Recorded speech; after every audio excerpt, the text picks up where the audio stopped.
Tale knjiga dokazuje, da imamo pri nas res bogato ljudsko izročilo. Ava, kakšne zgodbe sva vse brala? Brala sva pripovedke, basni in pravljice. V basnih nastopijo in spregovorijo živali, v pravljicah pa srečamo znane junake, kot je Mojca Pokrajculja, Begamil Lambergar, Kralj Matjaž in Peter Klepec. Super.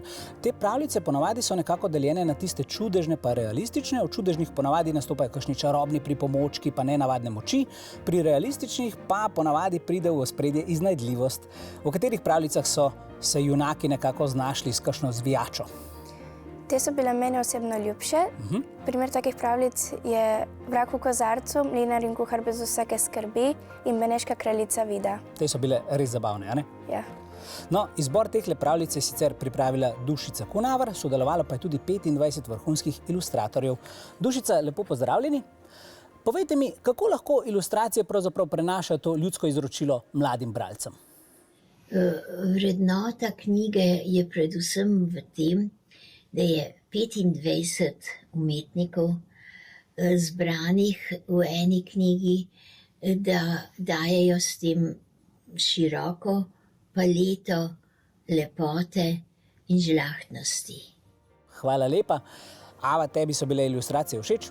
Ja, saj so popestrile knjigo, bile so lepe in živih barv in zajele so tisto čarobnost pravljic, ki jo pravljice nosijo.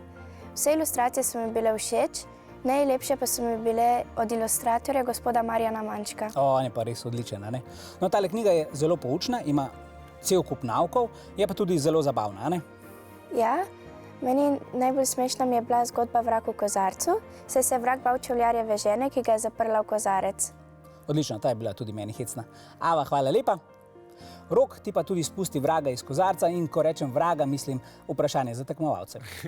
300 vragov, jaz pa danes nimam kozarca, pijem kar iz stekleničke, no kakorkoli vprašanje se glasi takole.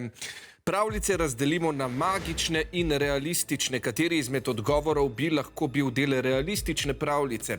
A. Starec svojimi solzami zapuščen travnik spremenil čudovit vrt. B. Želva v tekmovanju za naslov najhitrejšega tekača premaga zajca. C. Mladenič premaga velikana s pretkanimi strategijami. Ali D. Deklica najde čarobno ogledalo, ki ji pokaže prihodnost.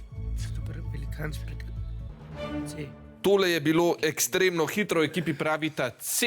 Ja, takole naj povem, v realističnih pravljicah so v središču običajni dogodki, vendar te pravljice lahko vključujejo tudi elemente, ki so rahlo nenavadni, kot je na primer velikan. Ključna razlika je, da rešitev v realistični pravljici ni odvisna od čarobnih in nenavadnih predmetov, temveč od zvijače in domiselnosti. Pravilen odgovor je res C, 5 točk za obe ekipi.